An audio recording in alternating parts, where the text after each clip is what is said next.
اعوذ باللہ من الشیطان الرجیم، بسم اللہ الرحمن الرحیم، الحمد للہ رب العالمین،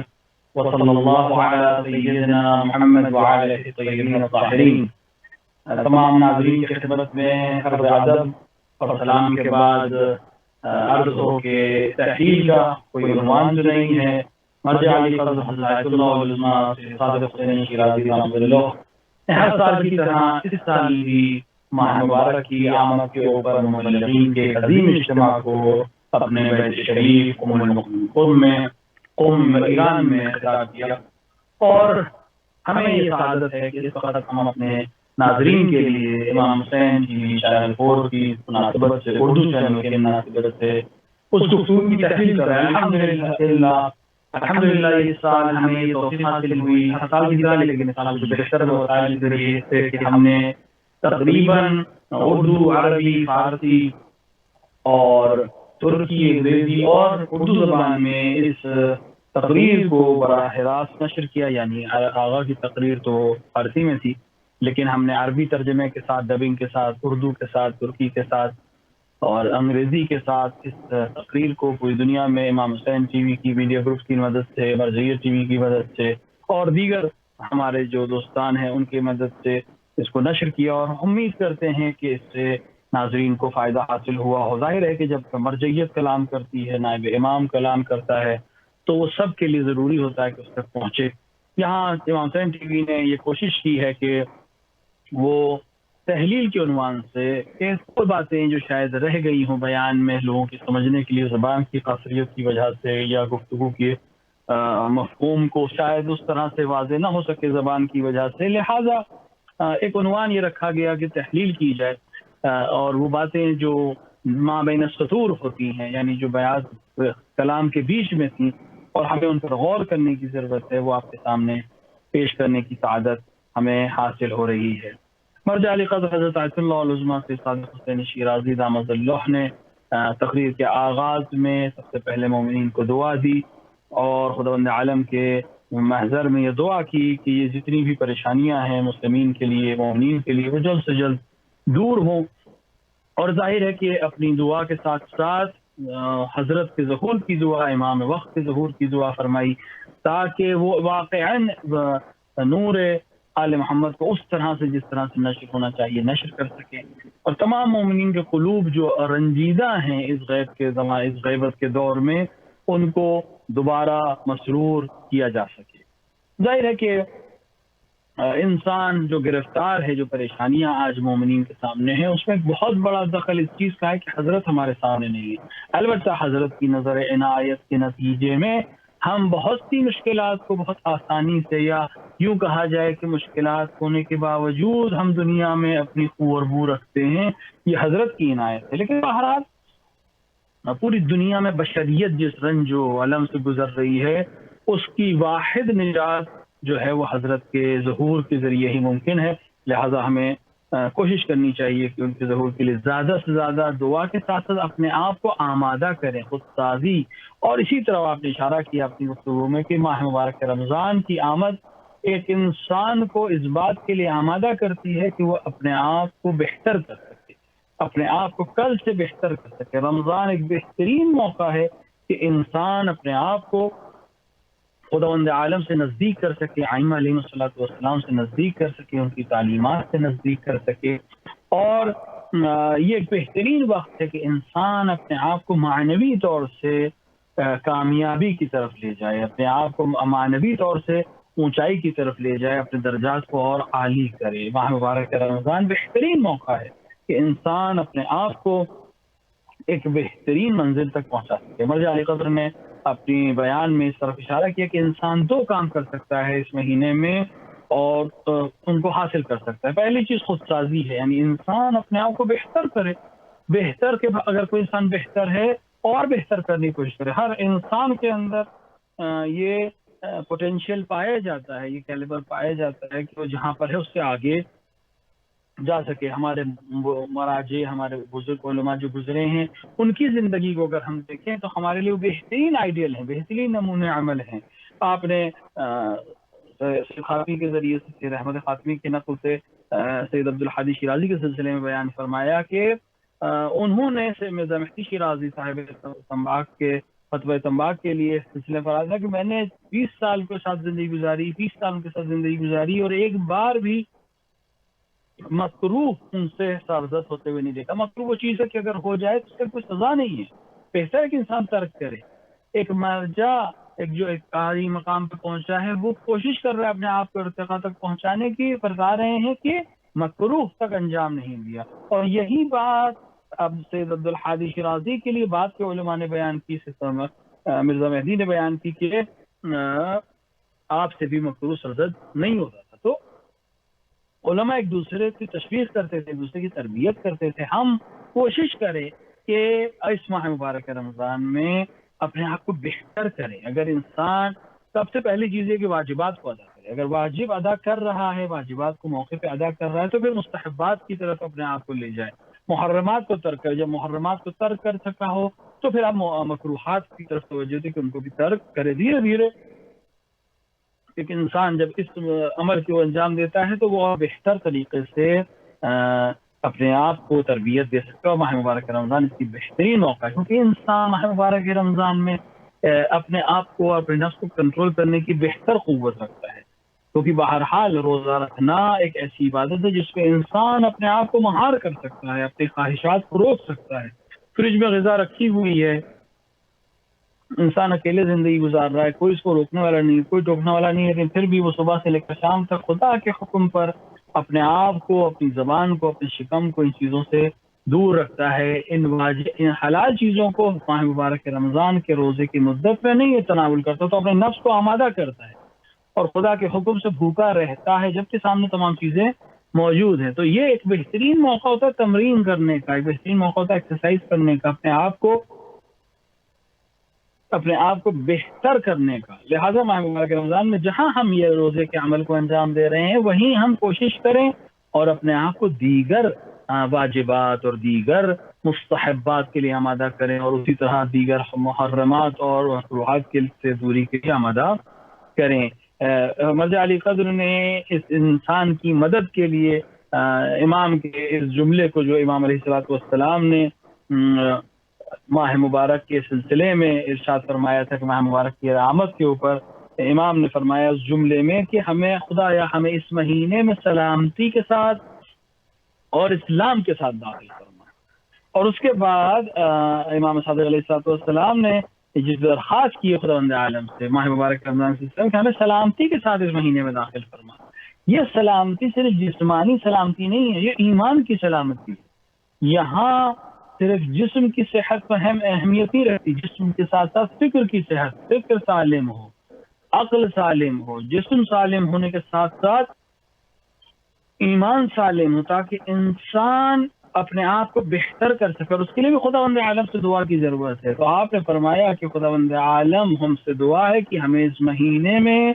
سلامتی کے ساتھ اور اسلام کے ساتھ داخل کرنا ہے۔ اور اس کے بعد مرجع علی قدر نے ایک بہت اہم چیز کی طرف اشارہ فرمایا، وہ یہ کہ یہاں اس دعا میں اسلام سے مراد وہ اسلام ہے جو رسول اکرم صلی اللہ علیہ وآلہ کا اسلام ہے، وہ اسلام جو امیر المومنین علیہ السلام کا اسلام ہے، وہ اسلام جو ائمہ علیہ السلام کا اسلام ہے۔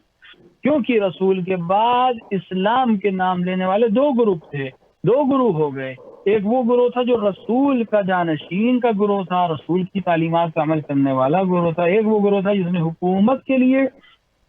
اسلام کو اختیار تو کر لیا تھا لیکن رسول کی تعلیمات سے خود کو بہت دور رکھتے تھے وہ افراد۔ لہذا ہمیں شام کے حاکم جیسا دین اور اسلام نہیں چاہیے، ہمیں امیر المومنین کا اسلام چاہیے۔ ہمیں خداوند عالم سے دعا کر رہے ہیں کہ ہمیں جب رمضان کے مہینے میں اسلام کے ساتھ داخل فرمائے تو ہمیں اسلام حقیقی کے ساتھ داخل کرے، وہ اسلام جو امیر المومنین کا اسلام ہے، وہ اسلام جو محبت کا دین ہے، وہ اسلام جو امام حسین علیہ السلام کا اسلام ہے، وہ اسلام جس میں امام زین العابدین علیہ السلام کی دعائیں ہیں، وہ اسلام جس میں امام جعفر صادق اور امام محمد باقر کی تعلیمات ہیں، وہ اسلام جو امام موسیٰ کاظم نے رنج اور قید اور مشقت کے باوجود جس کی محافظت کی، وہ اسلام کی جس کے لیے امام رضا علیہ السلام نے زہر کے انگور کے خوشبو کو برداشت کیا ہے، اور ائمہ علیہ السلام وہ اسلام جو ایک مہدی موعود کا اسلام ہے، اس اسلام کے ساتھ ہم اس مہینے میں داخل ہوں۔ تو اس لحاظ سے ہمارے لیے یہ ماہ مبارک رمضان ایک بہترین موقع ہے کہ ہم اپنے آپ کو ٹٹولیں، اپنے آپ کو سوچیں۔ مرجع علی قدر کی اس تقریر میں آپ نے پھر دعائی کے سلسلے میں تھوڑی سی باتیں اور فرمائی کہ دعا میں یہاں پر ایک اور جملہ آیا، اور ہمیں یقین کے ساتھ اور ایمان کے ساتھ بارگاہ الہیہ میں امام علیہ السلام دعا فرما رہے ہیں کہ ہمیں یقین کے ساتھ اور ایمان کے ساتھ اس مہینے میں داخل فرما۔ خداوند عالم نے انسان کے اندر بہت سی قوتیں دی ہیں، انسان کو ایک طرف اس نے شک کرنے کی قوت دی ہے کہ جہاں وہ شک کر سکتا ہے، تشکیک کر سکتا ہے، پھر تحقیق کے ذریعے اس کو حل کر سکتا ہے، وہیں دوسری طرف اس کو یقین کی قوت دی ہے کہ جہاں یقین کے ذریعے سے وہ اپنے آپ کو استوار کر سکتا ہے، اپنے آپ کو مضبوط کر سکتا ہے۔ جب یقینوں کے بعد آ جائے تو پھر انسان ایمان حاصل کرتا ہے، اور ایمان کا پہلا درجہ یہ کہ انسان خدا کو پہچانے، انسان پیغمبر کو پہچانے، انسان ائمہ علیہ السلام کو پہچانے۔ اگر انسان خداوند عالم کو اس طرح نہیں جانتا جیسا وہ ہے تو پھر وہ ایمان میں داخل نہیں ہوا ہے۔ خداوند عالم سے امام صادق علیہ السلام دعا کر رہے ہیں، یقیناً امام یہ دعا تعلیم کے مرحلے میں دعا کر رہے ہیں تاکہ دوسرے اس طرح سے اسلام کو قبول کر سکیں کہ ہم یقین کے ساتھ اس مہینے میں داخل ہو، اسلام واقعی کے ساتھ اور اس واقعی خدا پر یقین کے ساتھ۔ خدا پر یقین کا مطلب صرف یہ نہیں ہے کہ ہم کلمہ لا الہ الا اللہ جاری کر دیں اور نماز پڑھیں، نہیں، ہم عملی طور پر خدا کو پوجیں اور خدا کی عبادت کریں، کسی غیر سے امید نہ لگائیں۔ ہم عملی طور پر پیغمبر اکرم صلی اللہ علیہ وآلہ وسلم کے اوپر ایمان رکھیں اور کسی غیر کو ان کا شریک قرار نہ دیں، اور ان کے احکامات کے علاوہ کسی کے حکم کو ہم ترجیح نہ دیں۔ اور ائمہ علیہ السلام پیغمبر کے بعد یہی ائمہ ہیں جن کے ذریعے سے اسلام کی بقا ہے اور جن کے ذریعے سے صحیح اسلام پہنچا۔ پھر امام علیہ السلام نے اس میں جملہ اور کہا، بر کا، کہ ہمیں بر کے ساتھ، نیکی کے ساتھ اور اچھائی کے ساتھ اس مہینے میں داخل فرمائے، یعنی اس مہینے میں ہم بہتر سے بہتر عمل انجام دے سکیں۔ خداوند عالم کے ذریعے سے ائمہ نے کے ذریعے سے جو تعلیمات ہم تک پہنچی ہیں، جس کے ذریعے سے اگر انسان اپنے آپ کو بنانا چاہے تو بہترین طریقہ ہے۔ اور جالب اسی طرح اشارہ فرمائے، جو دعا کے جملے ہیں ائمہ علیہ السلام کے، ان کے اندر خود ایک دنیا مطلب ہوتا ہے، یعنی اتنی چیزیں ہوتی ہیں اگر انسان صبح سے شام سے اسی کی تحلیل کرے۔ ائمہ نے جو دعائیں پڑھی ہیں جب ماہ مبارک رمضان کی آمد ہے اور امام صادق علیہ السلام کی دعا کو پڑھتے ہیں کہ ہمیں یقین کے ساتھ، ہمیں اسلام کے ساتھ، ہمیں سلامتی کے ساتھ، ہمیں بر کے ساتھ داخل کرے، تو یہ صرف دعا نہیں ہے، اپنے آپ کو یاد دلانا ہے کہ اسلام اور یقین اور سلامتی کے ساتھ خداوند عالم ہم سے دین چاہتا ہے، لہٰذا ہم خدا سے ہی دعا کریں کہ وہ ہمیں اس طرح سے عطا فرمائے اور ہم اپنے آپ کو بہتر کر سکیں۔ اس مہینے کو ہم عمل خیر کے ذریعے سے خدا سے نزدیک ہو سکیں۔ عمل خیر کے بہت سے طریقے ہیں۔ انسان کسی کو دعوت افطار دیتا ہے، بہترین طریقہ۔ انسان ماہ مبارک رمضان میں کسی فقیر کی مدد کرتا ہے، کسی بچے کی تعلیم کے اوپر محنت کرتا ہے، کسی یتیم کے سر پر نوازش کے ہاتھ پھیرتا ہے، کسی بیوہ کی مدد کرتا ہے۔ یہ تمام وہ چیزیں ہیں جو خداوند عالم سے انسان کو نزدیک کرتی ہیں، تمام چیزیں ہیں جو انسان کو اس کمال تک پہنچاتی ہیں جس کو خدا پسند کرتا ہے۔ اور ہم خدا سے دعا کریں کہ ہمیں ماہ مبارک رمضان میں اس عمل کی توفیق عطا فرمائے تاکہ ہم ایک بہتر انسان بن سکیں۔ اس کوشش کو انسان انجام دے کہ خداوند عالم اس سے جو چاہتا ہے، ائمہ جو اس سے چاہتے ہیں، پیغمبر جو اس سے چاہتے ہیں، اس کو وہ انجام دے سکے۔ اور یہ بہترین وقت ہے ماہ مبارک رمضان کا کہ ہم اس کو انجام دے سکیں۔ اسی بر میں ایک اور معنی بھی ہے کہ ہم اپنے چاہنے والوں کو، اپنے گھر والوں کو، اپنے نزدیکیوں کو ہدایت دے سکیں، ان کو بھی رہنمائی۔ ایک انسان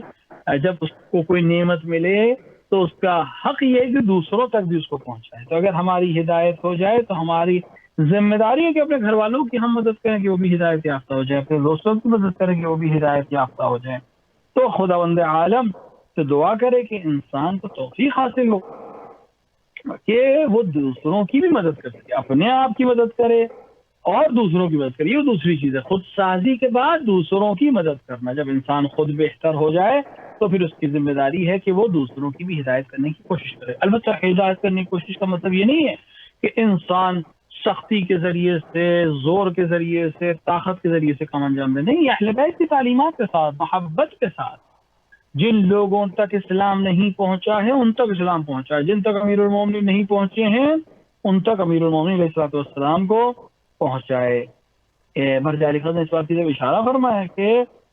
ایک وقت آئے گزر جائے اور انسان کوشش نہ کرے ماہ مبارک رمضان گزر جائے. اس انسان سے زیادہ بغض انسان کو ہی نہیں ہو سکتا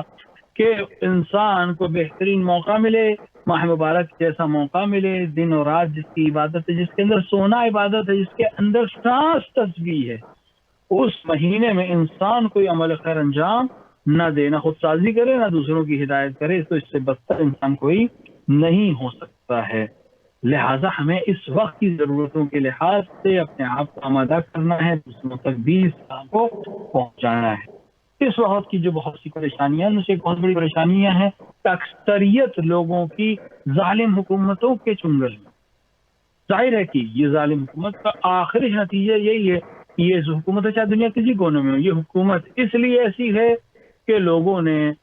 رسول اکرم صلی اللہ علیہ وآلہ کے بعد دین کو منحرف کیا اور حکومت کو امیر المومنین اور ائمہ علیہ السلام تک نہیں پہنچنے دیا. آج روئے زمین پہ جتنا بھی ظلم ہے، جتنی بھی غلط حکومتیں ہیں، وہ سب اسی وجہ سے ہیں کہ لوگوں نے خلافت بلا فصل امیر المومنین علیہ السلام کو قبول نہیں کیا. لہذا اب اس وقت اس طرح کے معاملات کو ختم کرنے کا اور اس سے نجات کا واحد ذریعہ یہ کہ انسان دعا کرے، اپنے آپ کو آمادہ کرے کہ حضرت کا ظہور ہو اور ہم ان کی مدد کر سکیں اور ان کی نصرت کر سکیں، اور خداوند عالم ہی اپنے لطف و کرم سے ہمیں اس چیز سے نجات دے. لہٰذا اس مہینے میں جب اس طرح کے مسائل ہیں تو انسان کو چاہیے کہ اپنے ساتھ ساتھ دوسروں کی ہدایت فرمائے، دنیا کے ساتھ ساتھ آخرت کو یاد کرے، زندگی کے ساتھ موت کو یاد کرے. ایک مومن ہمیشہ موت اس کو یاد رکھتی ہے. موت یاد رکھنے کا فائدہ یہ کہ انسان پھر دنیا میں دل نہیں لگاتا، پھر اس عمل کو انجام دیتا ہے جو موت کے بعد اس کے کام آنے والا ہے. اگر کوئی انسان تھوڑا سا اس کو موقع ملے تو عاقل وہ ہے جو ایک حسنہ بھی اگر بڑھا سکے اپنے نام اعمال میں تو بہتر ہے اس انسان سے جو نہ بڑھا سکے. ماہ مبارک رمضان بہترین مہینہ ہے کہ انسان اپنے آپ کو بہتر کرے. بالآخر پورے سال انسان یہ کام انجام دے سکتا ہے، پورے سال اپنے آپ کو بہتر کر سکتا ہے، لیکن بہترین موقع کب ہے؟ بہترین موقع ماہ مبارک رمضان ہے کہ انسان اپنے آپ کو اور دوسروں کو خداوند عالم سے نزدیک کر سکتا ہے، اپنے آپ کو اس بات کی طرف آموزش کر سکتا ہے، اپنے آپ کو ٹریننگ دے سکتا ہے کہ وہ گناہ سے دور رہے، تاکہ انسان اپنے آپ کو بہتر کر. اگر انسان چاہتا ہے کہ کمال تک پہنچے تو اسے اپنی برائیوں سے دوری کرنی پڑے گی، اور اس کے بہترین موقع ماہ مبارک رمضان ہے. دوسرا جو بہت اہم وظیفہ ہے اس ماہ مبارک رمضان میں اور پورے سال میں بہت اہم وظیفہ وہ یہ ہے کہ ہم پیغمبر اکرم صلی اللہ علیہ وآلہ اور ائمہ علیہ السلام کو دنیا تک پہنچائیں. کتنا حیف ہے، کتنی افسوس کی بات ہے کہ آج ٹیکنالوجی کے اس دور میں پیغمبر اکرم کو نہ جاننے والے ہزاروں لوگ ہیں، پیغمبر اکرم کے خلاف کتاب لکھنے والے لوگ ہیں، پیغمبر کے خلاف بیان دینے والے لوگ ہیں. لہذا ہماری ذمہ داری ہے کہ ہم پیغمبر کو دنیا تک پہنچائیں. خداوند عالم کے حکم سے پیغمبر اکرم صلی اللہ علیہ وآلہ نے جب روز غدیر اعلان ولایت امیر المومنین علیہ السلام کیا تو پھر آپ نے دوسروں کو حکم دیا کہ وہ بھی اس پیغام کو دنیا تک پہنچائیں. لہذا ہماری ذمہ داری ہے کہ ہم اس کام کو پہنچائیں. دنیا نے کوتاہی کی، اصحاب نے کوتاہی کی، پیغمبر کی اس حکم کے باوجود لوگوں تک غدیر کو نہیں پہنچایا، ائمہ تک نہیں پہنچایا، ائمہ کو لوگوں سے آشنا نہیں کرایا. لہٰذا ہماری ذمہ داری ہے آج اس دور میں کہ ہم امام علیہ السلام کو دنیا تک پہنچائیں، نہ کہ پہنچانے سے مراد یہ کہ لوگ جانیں کہ امیر المومنین جیسی شخصیت گزری ہے. قرآن مجید میں سورہ میں ارشاد ہو رہا ہے اذا جاء نصر اللہ والفتح ورأیت الناس يدخلون فی دین اللہ افواجا. فوج لوگ اسلام میں داخل ہو رہے تھے پیغمبر کے آخری وقت میں، تقریباً 8 ہجری 9 ہجری 10 ہجری 9 اور 10 ہجری میں بہت زیادہ لوگ ایمان لے کر آئے، بہت زیادہ لوگوں نے اسلام کو قبول کرا کہ تعبیر قرآن ہے کہ فوج در فوج لوگ اسلام میں داخل ہو رہے تھے۔ لیکن اگر ہم آج دیکھیں تو آج لوگ اسلام سے متنفر ہیں، کیوں؟ کیونکہ پیغمبر کی تعلیمات لوگوں تک نہیں پہنچی ہے، پیغمبر اور ائمہ کو لوگ نہیں جانتے، لوگ اس اسلام کو جانتے ہیں جو یزید کا اسلام تھا، جو معاویہ کا اسلام تھا، جو عباسی اور بنی امیہ کا اسلام تھا، جو حاکموں کا اسلام تھا، جس کی تاریخ اتنی خونریز تاریخ ہے، اتنی ظلم بھری تاریخ ہے کہ کوئی بھی اسلام کو پسند نہیں کرے گا۔ لہٰذا ہماری ضرورت ہے کہ ہم اسلام کی خوبصورت چہرے کو دنیا تک پہنچائیں، پیغمبر کے اخلاق والے اسلام کو دنیا تک پہنچائیں۔ اسی بات کی طرف مرجع علی قدر نے مسلسل تاکید فرمائی کہ شہادت پیغمبر کے بعد دنیا کے طلبی کے نتیجے میں لوگوں نے اسلام کے مسیر کو موڑ دیا، لہذا آج 1400 سال گزرنے کے بعد اسلام مقبول دین نہیں رہ گیا ہے۔ ہماری ذمہ داری ہے کہ ہم واقعی اسلام کو دنیا تک پہنچائیں اور پیغمبر کے عمل کو، امیر المومنین کے عمل کو دنیا تک پہنچائیں۔ لوگوں نے غیر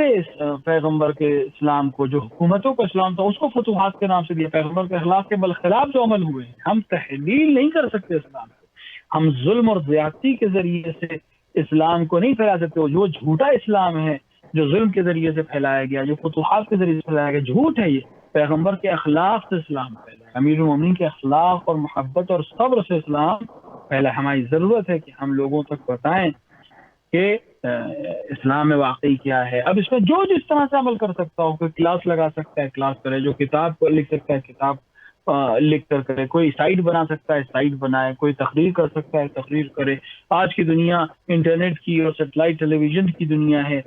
ہم اس کو فراہم کریں، اس کے اندر پیسے لگائیں، اس کے ذریعے سے لوگوں تک اصل واقعی اسلام کو پہنچائیں، پیغمبر کے اسلام کو پہنچائیں، ائمہ علیہ السلام کی معرفی کریں۔ ائمہ کے اوپر کتنا ظلم ہوا ہے۔ منصور نے امام صادق علیہ السلام کو عدو اللہ کہا، علیہ باللہ، خدا کا دشمن کہا، جبکہ خود ان کی کتابوں نے فتاوی ائمہ علیہ السلام سے لیے ہیں۔ لہذا ضرورت ہے کہ ہم پہچانیں اور اسلام کو اور ائمہ علیہ السلام کو پہچانوائیں، کیونکہ جب لوگ نہیں پہچانتے ہیں امام کو تو کربلا جیسے واقعات پیش آتے ہیں کہ لوگ حسین ابن علی کو قتل کرتے ہیں، اسلام کے نام کا قتل کرتے ہیں، پیغمبر کے نام کا قتل کرتے ہیں۔ آج داعش جیسی تنظیمیں آج جو بنی ہے، کل کے اسی اسلام کی نمائندگی کر رہی ہیں جو جھوٹا اسلام ہے۔ اس جھوٹے اسلام کے اوپر سے نقاب اسلام کو اتارنا ضروری ہے، اور ائمہ علیہ السلام کے اسلام کو دنیا تک پہنچانا بہت ضروری ہے۔